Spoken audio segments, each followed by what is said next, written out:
There are a few subtle differences with the Audi A4, but mostly cosmetic. The way I took this unit out is using these devices, and they're very simple. They go in like this, very simply. Push them in, and when you go to push, take the radio out, you push this way. See that? Push this way. Same thing on this side. You just pull the radio completely out when you push them, the four of them in. This goes here, this one goes here. These units are very sophisticated, and they have a lot of function and features, but once you understand them, it becomes very easy to operate. This unit is truly a plug-and-play. What I've noticed is that company gives you many options with different wires for different model vehicles in the Audi line. You only use one set, and it's truly plug-and-play. After you determine which set to use, it's just a matter of taking the old wires out, which also snap out, and snapping the new wires in. The only exception might be the 12-volt connection that you have to physically connect.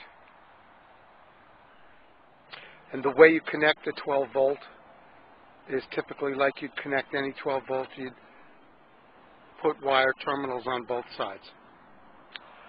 So here are the two units back to back. You'll notice the similarities. It actually fits perfectly. One thing you have to do before installation, and I'll come around here to show you these brackets. On my 2007, these needed to be removed. Basically, when all was said and done, these were the wires that were removed, disconnected, as you can see, from this connection and this connection and this as well. And then the remaining wires were plugged directly into the back of the unit fairly simply, and I'll show you the installation on the next frame. So I chose not to attach the backup camera or any of the TV videos, as you'll see here, although all the wires are supplied. You'll notice this is the antenna. Here is the old wires for the antenna. Here is the disconnection that I was telling you about before with those old wires that came out, and the new wires that were supplied, plugged in here. Here's the iPad. Here's the rest of the wires, the car audio and speakers, and that's about it. That's what it looks like in the back. What I did was I attached, it's hard to see, but I put the GPS inside and up onto the dash underneath, as opposed to putting it in the ceiling or in the back. Just make it easier, and it seemed to be just as effective.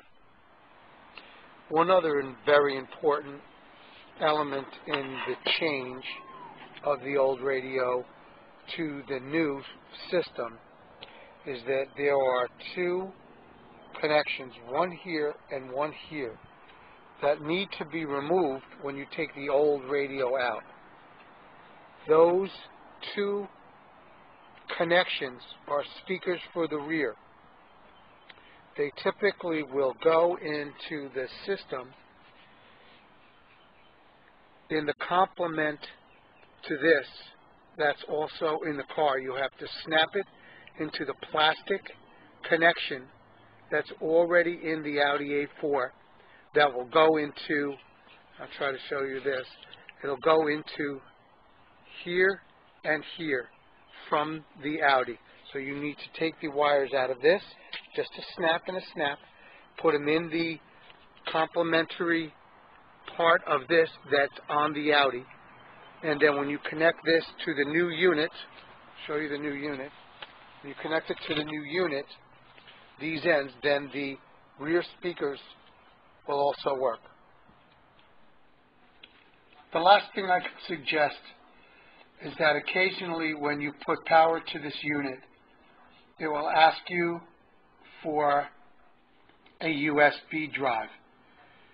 There's no USB drive included in the package because the software is all loaded. What I've done is disconnect the power and reconnect the power, and then the unit operates as designed.